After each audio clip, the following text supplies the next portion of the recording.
ವೀಕ್ಷಕರೇ, welcome to stocks Kannada. ಬನ್ನಿ ನಾಳೆಯ ನಿಫ್ಟಿ ಮತ್ತು ಬ್ಯಾಂಕ್ ನಿಫ್ಟಿ ಅನಲೈಸ್ ಮಾಡೋಣ. ಮಾರ್ಕೆಟ್ ಎಲ್ಲ ಗ್ಲೋಬಲ್ ಕ್ಯೂಸು FIDI ಡೇಟಾ ಎಲ್ಲ ನೋಡೋಣ ಹೇಗಿದೆ ಅಂತೇಳಿ.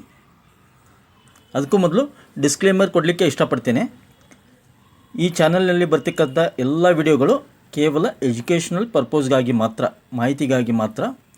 ನಾವು ಯಾವುದೇ ಸ್ಟಾಕ್ನಲ್ಲಿ ಆಗಲಿ F&O ಟ್ರೇಡ್ಸ್ನಲ್ಲಿ ಇನ್ವೆಸ್ಟ್ ಮಾಡಲಿಕ್ಕೆ ಅಥವಾ ಟ್ರೇಡ್ಸ್ ಮಾಡಲಿಕ್ಕೆ ಪ್ರೊವೋಕ್ ಮಾಡೋದಿಲ್ಲ. ನೀವು ಕೂಡ ನಿಮ್ಮ ಆರ್ಥಿಕ ಸಲಹೆಗಾರರನ್ನು ಕನ್ಸಲ್ಟ್ ಮಾಡಿಬಿಟ್ಟು ಮತ್ತು ನೀವು ಕೂಡ ಸ್ಟಡಿ ಮಾಡಿ ಇನ್ವೆಸ್ಟ್ ಮಾಡ್ಬೋದು. ನೋಡಿ, ಇದು ನಿಫ್ಟಿದು 5 ಮಿನಿಟ್ಸ್ ಕ್ಯಾಂಡಲ್ ಸ್ಟಿಕ್ ಚಾರ್ಟ್. ಇದು ಇವತ್ತು ಏನಾಗಿದೆ, ಮಾರ್ಕೆಟು ಕಂಪ್ಲೀಟ್ ರೇಂಜ್ ಬೌಂಡ್ನಲ್ಲೇ ಇದೆ. ಮಾರ್ಕೆಟ್ ಓಪನ್ ಆಗಿದ್ದಲ್ಲಿ 22,458, ಕ್ಲೋಸ್ ಆಗಿದ್ದಲ್ಲಿ 22,453. ಎಲ್ಲಿ ಓಪನ್ ಆಗಿತ್ತೋ ಮಾರ್ಕೆಟು ಅಲ್ಲೇ ಕ್ಲೋಸ್ ಆಗಿದೆ. ಆಲ್ಮೋಸ್ಟ್ ಒಂದು 50 ಪಾಯಿಂಟ್ಸ್ನಲ್ಲಿ ಮೂವ್ಮೆಂಟ್ ಆಗಿದೆ ಕಂಪ್ಲೀಟ್. ನೋಡಿ, ಇದು ಒಂದು ಬಿಗ್ ಕ್ಯಾಂಡಲ್, 5 ಮಿನಿಟ್ಸ್ದು ಓಪನಿಂಗ್ ಕ್ಯಾಂಡಲ್ಲು. ಅಲ್ಲಿಂದ 22,500 ಒಂದು ಬಿಗ್ ರೆಸಿಸ್ಟೆನ್ಸ್ ಇದೆ ಅಂತ ಪದೇ ಪದೇ ಹೇಳ್ತಾ ಇದ್ದೀನಿ ನಾನು. ಪ್ರತಿದಿನದ ವಿಡಿಯೋದಲ್ಲಿ ನಿಫ್ಟಿ ಬ್ಯಾಂಕ್ ನಿಫ್ಟಿ ಅನಲೈಸ್ ವಿಡಿಯೋದಲ್ಲಿ ಪ್ರತಿದಿನ ಹೇಳ್ತೀನಿ. 22,500 ಈಸ್ ಎ ಬಿಗ್ ರೆಸಿಸ್ಟೆನ್ಸ್ ಇದೆ. ಹ್ಯೂಜ್ ಕಾಲ್ ರೈಟರ್ಸ್ ಇದ್ದಾರೆ ಅಲ್ಲಿ. ಹೀಗಾಗಿ ಅಲ್ಲಿಂದ ಕಂಟಿನ್ಯೂ ಮಾರ್ಕೆಟು ಈಗ ಕಂಟಿನ್ಯೂ 3 ಡೇಸ್ ಆಯಿತು 22,500 ಟಚ್ ಆಗ್ತಾಯಿದ್ದು. ಅಲ್ಲಿಂದ ಏನಾಗ್ತಾಯಿದೆ, ರಿಜೆಕ್ಷನ್ ಆಗ್ತಾಯಿದೆ, ರಿವರ್ಸ್ ಬರ್ತಾಯಿದೆ. ನೋಡಿ, ಅಲ್ಲಿಂದ ಬಂದುಬಿಟ್ಟು ಮಾರ್ಕೆಟು ಒಂದು ರೇಂಜ್ ಬೌಂಡ್ನಲ್ಲೇ ಆಲ್ಮೋಸ್ಟ್ ಆಲ್ ಟ್ರೇಡ್ ಆಗಿದೆ. ಹೀಗಾಗಿ ಈ ಥರ ರೇಂಜ್ ಬೌಂಡ್ ಮಾರ್ಕೆಟ್ ಇದ್ದಾಗ ಸ್ಪೆಷಲಿ ಆಪ್ಷನ್ ಬಯರ್ಸ್ಗೆ ಯಾವುದೇ ಆಪರ್ಚುನಿಟಿ ಸಿಗೋದಿಲ್ಲ. ಸ್ಕ್ಯಾಲ್ಪರ್ಸ್ ಮಾತ್ರ, ಫಾಸ್ಟ್ ಸ್ಕ್ಯಾಲ್ಪರ್ಸ್ ಇದ್ದರೆ they use to get earn money. Otherwise ಇಂಥ ರೇಂಜ್ ಬೌಂಡ್ ಮಾರ್ಕೆಟ್ನಲ್ಲಿ ಟ್ರೇಡ್ ಮಾಡದೇ ಇರೋದೇ ಸೂಕ್ತ. ಕಾಲ್ ಸೆಲ್ಲರ್ಸ್ ಏನಿರ್ತಾರಲ್ಲ, ಇಲ್ಲ ಕಾಲ್ ರೈಟರ್ಸು, ಪುಟ್ ರೈಟರ್ಸು, ಅವರು ದುಡ್ಡು ಅರ್ನ್ ಮಾಡ್ತಾರೆ. ಹೇಗೆಂದರೆ, ಒಂದು ಅಪ್ಸೈಡ್ 22,600ನಲ್ಲಿ ಮೇಲ್ಗಡೆ ಕಾಲ್ ಸೆಲ್ ಮಾಡಿಬಿಟ್ಟು ಕೆಳಗಡೆ ಏನು ಮಾಡ್ತಾರೆ, 22,300ನಲ್ಲಿ ಪುಟ್ ಸೆಲ್ ಮಾಡಿಬಿಟ್ಟು they can earn the money. ಆದರೆ ಆಪ್ಷನ್ ಬಾಯಸ್ಗೆ ಆಗಲ್ಲ. ತುಂಬ ಅಲರ್ಟ್ ಆಗಿರಬೇಕು, ಪಿವೋಟ್ ಪಾಯಿಂಟ್ ಸರಿಯಾಗಿ ನೋಡಬೇಕು, ಸಪೋರ್ಟ್ ರೆಸಿಸ್ಟೆನ್ಸ್ ಸರಿಯಾಗಿ ನೋಡಬೇಕು. ಟ್ರೆಂಡ್ ಮಾರ್ಕೆಟ್ ಇದ್ದಾಗ ಮಾಡಲಿಕ್ಕೆ, ಟ್ರೇಡ್ ಮಾಡಲಿಕ್ಕೆ ಉತ್ತಮವಾಗಿರ್ತೈತಿ. ಇಲ್ಲಿ ಒಂದು ಚಾನ್ಸ್ ಇತ್ತು ನೋಡಿ, ಲಾಸ್ಟ್ ಒಂದು 1 ಅವರ್ನಲ್ಲಿ ಆಲ್ಮೋಸ್ಟ್ ಆಲ್ 2:30 ಸುಮಾರು 22,400ಇಂದ ಏನಾಗಿದೆ, ಇಲ್ಲಿಂದ ಜಸ್ಟ್ ಒಂದು ಸ್ಮಾಲ್ ಗ್ರೀನ್ ಕ್ಯಾಂಡಲ್. ಇಲ್ಲಿ ನೋಡಿ, 22,400 ಇಲ್ಲಿಂದ ಮಾರ್ಕೆಟ್ ರಿವರ್ಸ್ ಆಗಿದೆ. ಹೀಗಾಗಿ ಇಲ್ಲಿ ಒಂದು ಕಾಲ್ ಆಪ್ಷನ್ ತೊಗೊಂಡಿದ್ರೆ, ಇಲ್ಲಿ ಎಂಟ್ರಿ ಆಗಿದ್ದರೆ ಒಂದು 50 to 60 ಪಾಯಿಂಟ್ಸು ಸಿಗ್ತಾಯಿದ್ವು. ಈ ಥರ ವೇಟ್ ಆ್ಯಂಡ್ ವಾಚ್ ಮಾಡಿ ಆಪ್ಷನ್ಸು ಟ್ರೇಡ್ ಮಾಡಬೇಕಾಗುತ್ತೆ ಸ್ನೇಹಿತರೆ. ಇನ್ನು ಡೈಲಿ ಚಾರ್ಟ್ ನೋಡೋಣ ಹೇಗಿದೆ. ಡೈಲಿ ಚಾರ್ಟ್ ತುಂಬ ಇಂಟ್ರೆಸ್ಟಿಂಗ್ ಇದೆ. ಇವತ್ತು ನೋಡಿ, ಡೈಲಿ ಚಾರ್ಟ್ನಲ್ಲಿ, ದಿಸ್ ಇಸ್ ಡೈಲಿ ಚಾರ್ಟ್. ಇದು ಪ್ಯೂರ್ ಡೋಜಿ ಕ್ಯಾಂಡಲ್ಸ್. ನೋಡಿ, ಯಾವುದೇ ಇದಿಲ್ಲ, clear cut doji candles. Zoom ಮಾಡ್ತಾಯಿದ್ದೀನಿ ನೋಡಿ, ನಿಮ್ಗೆ ಕಾಣುತ್ತೆ ಅಂದ್ಕೊಂಡಿನಿ. ಜೂಮ್ ಮಾಡ್ತೀನಿ ನೋಡಿ. ನಿನ್ನೆದು ಡೋಜಿ ಕ್ಯಾಂಡಲು, ಇವತ್ತಿಂದು ಡೋಜಿ ಕ್ಯಾಂಡಲು. ಎದಕ್ಕೆ ಫಾರ್ಮ್ ಆಗ್ತಾಯಿದೆ ಡೋಜಿ ಕ್ಯಾಂಡಲ್ಲು? ಅದು ಅಲ್ಲೇ ಆಗ್ತಾಯಿದೆ. ಯಾಕೆಂದರೆ 22,500 ಏನಿದೆಯಲ್ಲ, ತುಂಬ ದೊಡ್ಡ ರೆಸಿಸ್ಟೆನ್ಸ್ ಇದೆ. ತುಂಬ ದೊಡ್ಡ ರೆಸಿಸ್ಟೆನ್ಸ್ ಇದೆ. ಹ್ಯೂಜ್ ಕಾಲ್ ರೈಟರ್ಸ್ ಇದ್ದಾರೆ. ಹೀಗಾಗಿ 2 ದಿನವೂ ನೋಡಿ, ಇದು ಒಂದು ಸೆಕೆಂಡ, ಇದು 22,500 ಇಲ್ಲಿಯೂ ಟಚ್ ಆಗಿದೆ. ಓಕೆ, ಥರ್ಸ್ಡೇ, ಮಂಡೇ ನಿನ್ನೆ ಟಚ್ ಆಗಿದೆ, ಇವತ್ತು ಟಚ್ ಆಗಿದೆ, ರಿಜೆಕ್ಷನ್ ಆಗಿದೆ. ಹ್ಯೂಜ್ ಕಾಲ್ ರೈಟರ್ಸ್ ಇದ್ದಾರೆ 22,500ನಲ್ಲಿ. ಆಮೇಲೆ 22,529 ಹೈ ಇದೆ, ಲೈಫ್ ಟೈಮ್ ಹೈ. ಹೀಗಾಗಿ ಅಲ್ಲಿಂದ ರಿಜೆಕ್ಷನ್ ಆಗ್ತಾಯಿದೆ ಮಾರ್ಕೆಟು. ಮತ್ತು ಇನ್ನೊಂದು ರೀಸನ್ ಏನಂದರೆ, ಅಮೇರಿಕಾದಲ್ಲಿ ನಾಳೆ ಫೆಡ್ರಲ್ ರಿಸರ್ವ್ದು ಚೇರ್ಪರ್ಸನ್ ಏನಿದಾರಲ್ಲ, ಜೆರೋಮ್ ಪೋವೆಲ್ ಅಂತೇಳಿ, ಪೋವೆಲ್ ಅವ್ರದ್ದು ನಾಳೆ ಸ್ಪೀಚ್ ಇದೆ 9:30ಗೆ ಇಂಡಿಯನ್ ಟೈಮ್, ಈವ್ನಿಂಗ್ 9:30ಗೆ ಅವ್ರದ್ದು ಸ್ಪೀಚ್ ಇದೆ ಅಮೇರಿಕಾದಲ್ಲಿ. ಹೀಗಾಗಿ ಅವನ್ನ ಕ್ಲೋಸಾಗಿ ಗ್ಲೋಬಲ್ ಮಾರ್ಕೆಟ್ ಎಲ್ಲ ವಾಚ್ ಮಾಡ್ತಾ ಇದ್ದೇವೆ.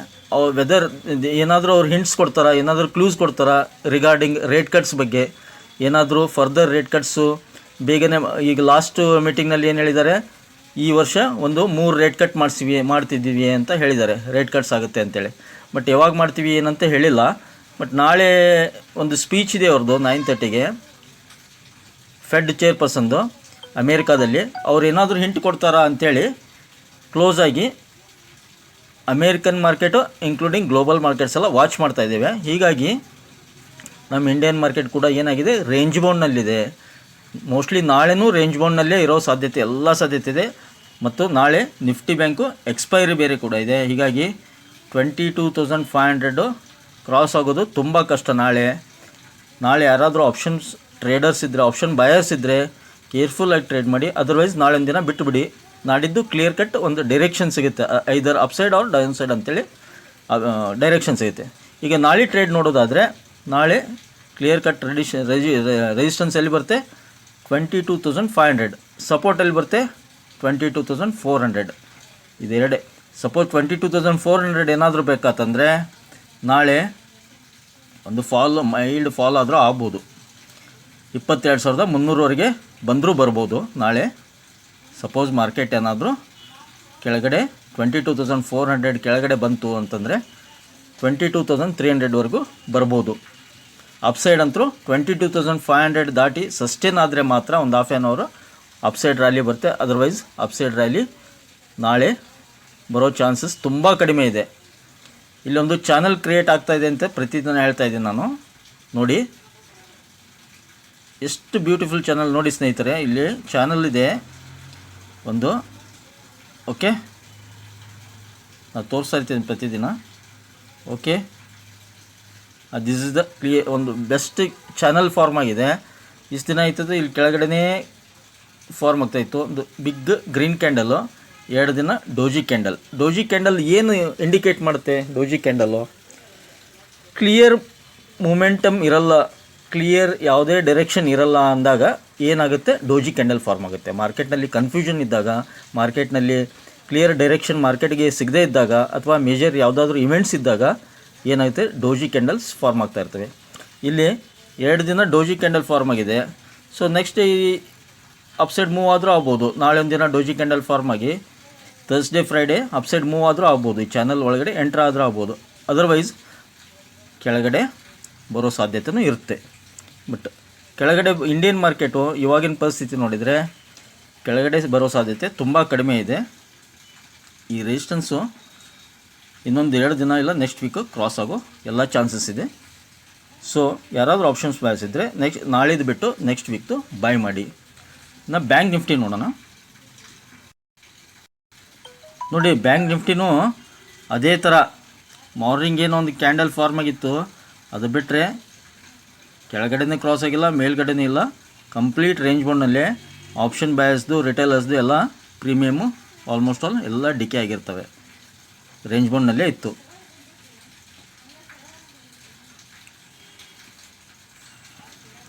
ಇಲ್ಲಿಯೂ ರೆಸಿಸ್ಟೆನ್ಸ್ ಎಲ್ಲಿದೆ 47,000, ಆಲ್ಮೋಸ್ಟ್ ಆಲ್ 800 ಹತ್ರ ಒಂದು ಬಿಗ್ ರೆಸಿಸ್ಟೆನ್ಸ್ ಇದೆ. ಸಪೋರ್ಟ್ ಎಲ್ಲಿ ಬರುತ್ತೆ 47,000 ಕ್ಲಿಯರ್ ಕಟ್ ಸಪೋರ್ಟ್ ಇದೆ, ಮೇಜರ್ ಸಪೋರ್ಟು 47,300 ಒಂದು ಇನ್ನೊಂದು ಸಪೋರ್ಟ್ ಬರುತ್ತೆ. ಡೈಲಿ ಚಾರ್ಟ್ ನೋಡೋದಾದರೆ ಇಂಟ್ರೆಸ್ಟಿಂಗ್ ಚಾರ್ಟ್ ಇದೆ ಡೈಲಿದು ಬ್ಯಾಂಕ್ ನಿಫ್ಟಿಯಲ್ಲಿ. ಪ್ರತಿದಿನ ಹೇಳ್ತಾ ಇದ್ದೀನಿ ನಾನು, ನಿಫ್ಟಿಗಿಂತ ಬ್ಯಾಂಕ್ ನಿಫ್ಟಿ ಒಳ್ಳೆ ಇಂಟ್ರೆಸ್ಟಿಂಗ್ ಚಾರ್ಟ್ ಇದೆ. ಡೈಲಿ ಚಾರ್ಟ್ನಲ್ಲಿ ಇಂಟ್ರೆಸ್ಟಿಂಗ್ ಪ್ಯಾಟರ್ನ್ ಫಾರ್ಮ್ ಆಗ್ತಾಯಿದೆ. ಜೊತೆಗೆ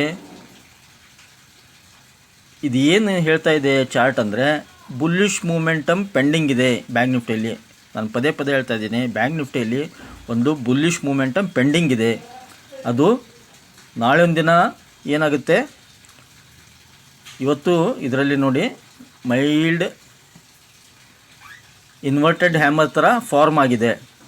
ನಾಳೆನೂ ಒಂದು ರೇಂಜ್ ಬೌಂಡ್ ಮಾರ್ಕೆಟ್ ಇದ್ದು, ನಾಡಿದ್ದು ಅಥವಾ ಫ್ರೈಡೇ ಒಂದು ಬಿಗ್ ರ್ಯಾಲಿ ಬರೋ ಎಲ್ಲ ಚಾನ್ಸಸ್ ಇದೆ. ಯಾಕಂದರೆ ಇಲ್ಲಿದೆ ನೋಡಿ, this is the clear cut W pattern. ಹೌದಾ, ಈ ಡಬ್ಲ್ಯೂ ಪ್ಯಾಟರ್ನು ಇಲ್ಲೇನಾಗಿದೆ, ಒಂದು 2 ದಿನ 3 ದಿನ ಆಯಿತು ಸಸ್ಟೇನ್ ಆಗಿದೆ. ಸೊ ನಾಳೆ ಒಂದು ದಿನ ಇಲ್ಲೇ ಕ್ಯಾಂಡಲ್ ಫಾರ್ಮ್ ಆಗ್ಬೋದು ಚಿಕ್ಕದು. ಇದೊಂದು ರೆಸಿಸ್ಟೆನ್ಸ್ ಇದೆ, ನಾಳೆ ಇಲ್ಲೇ ಫಾರ್ಮ್ ಆಗ್ಬೋದು. ನಾಡಿದ್ದು FOMC ಏನು ಫೆಡ್ರಲ್ ರಿಸರ್ವ್ದು ಚೇರ್ಪರ್ಸನ್ ಇದ್ದಾರೆ ಪೋವೆಲ್ ಅವರು ಅಮೇರಿಕಾದಲ್ಲಿ ನಾಳೆ ಅವ್ರದ್ದು ಒಂದು ಸ್ಪೀಚ್ ಇದೆ, ಅದನ್ನು ನೋಡ್ಕೊಂಡ್ಬಿಟ್ಟು ಗ್ಲೋಬಲ್ ಮಾರ್ಕೆಟ್ಸ್ ಎಲ್ಲ ಮೂವ್ ಆಗೋ ಎಲ್ಲ ಚಾನ್ಸಸ್ ಇರುತ್ತೆ. ಅದ್ರ ಜೊತೆಗೂ ಇಂಡಿಯನ್ ಮಾರ್ಕೆಟ್ ಮೂವ್ ಆಗುತ್ತೆ. ಮೂವ್ ಆದರೆ ಫಸ್ಟ್ ರ್ಯಾಲಿ ಬರೋದು ಇಂಡಿಯನ್ ಬ್ಯಾಂಕ್ ನಿಫ್ಟಿಯಲ್ಲಿ ಒಂದು ರ್ಯಾಲಿ ಪೆಂಡಿಂಗ್ ಇದೆ. ಏಕೆಂದರೆ Nifty already all time high touch ಆಗಿದೆ, ಆದರೆ ಬ್ಯಾಂಕ್ ನಿಫ್ಟಿ ಟಚ್ ಆಗಿಲ್ಲ. ಆಲ್ ಟೈಮ್ ಹೈ ಎಲ್ಲಿದೆ ಇದ್ರದ್ದು 48,630 ಎಲ್ಲಿದೆ. ಸೊ ನಾಳೆ ರೇಂಜ್ ಬೌಂಡ್ ಮಾರ್ಕೆಟ್ ಇರ್ಬೋದು, ಆಗಿಬಿಟ್ಟು ನಾಡಿದ್ದು ಅಥವಾ ಫ್ರೈಡೇ ಒಂದು ರ್ಯಾಲಿ ಕೊಡೋ ಎಲ್ಲ ಚಾನ್ಸಸ್ ಇದೆ. ಬ್ಯಾಂಕ್ ನಿಫ್ಟಿಯಲ್ಲಿ ಒಂದು ಆಲ್ಮೋಸ್ಟ್ ಆಲ್ 1000 ಪಾಯಿಂಟ್ಸು ಪೆಂಡಿಂಗ್ ಇದೆ. ಅದು ನಾಳೆನೇ ಅಂತಲ್ಲ, ನೆಕ್ಸ್ಟ್ ವೀಕ್ನು ಬರ್ಬೋದು. ಬಟ್ ಈ ಪ್ಯಾಟ್ರನ್ ನೋಡಿದರೆ ವೆರಿ ಬ್ಯೂಟಿಫುಲ್ ಪ್ಯಾಟ್ರನ್. ಈ ಥರ ಪ್ಯಾಟ್ರನ್ ಫಾರ್ಮ್ ಆದಾಗ, ಡಬ್ಲ್ಯೂ ಪ್ಯಾಟ್ರನ್ ಫಾರ್ಮ್ ಆದಾಗ ಆಲ್ಮೋಸ್ಟ್ ಆಲ್ ಅಪ್ಸೈಡ್ ರ್ಯಾಲಿ ಇದ್ದೇ ಇರುತ್ತೆ.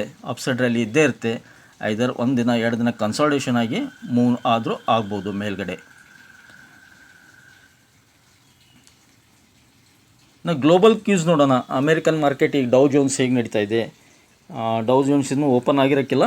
ಡೌ ಫ್ಯೂಚರ್ಸ್ ನೋಡೋಣ, ಆಮೇಲೆ FIDI ಡಾಟಾ ನೋಡೋಣ. ಹಾಗೆ ಮತ್ತೇನು ಗೆಳೆಯರೆ, ಮತ್ತು SGX Nifty, important gift Nifty, ಅದನ್ನು ನೋಡಿಬಿಡೋಣ. ಅದಕ್ಕೂ ಮೊದಲು ಏನು ಮಾಡಿ, ಬೇಗ ಚಾನಲ್ ಸಬ್ಸ್ಕ್ರೈಬ್ ಮಾಡಿ, ಬೇಗ ಕಮೆಂಟ್ ಮಾಡಿ, ಹಾಗೆ hit the like button. I hope ನಿಮಗೆ ಒಂದು ಈ ಚಾರ್ಟು ಪ್ಯಾಟ್ರನ್ನು, ಈ ನಾ ಎಕ್ಸ್ಪ್ಲೈನ್ ಮಾಡ್ತಾ ಇರೋ ಒಂದು ಸ್ಟೈಲ್ ನಿಮ್ಗೆ ಇಷ್ಟ ಆಗ್ತಾಯಿದೆ ಅಂದ್ಕೊಂಡಿನಿ, ಅರ್ಥ ಆಗ್ತಾಯಿದೆ ಅಂದ್ಕೊಂಡಿನಿ. Please subscribe the channel.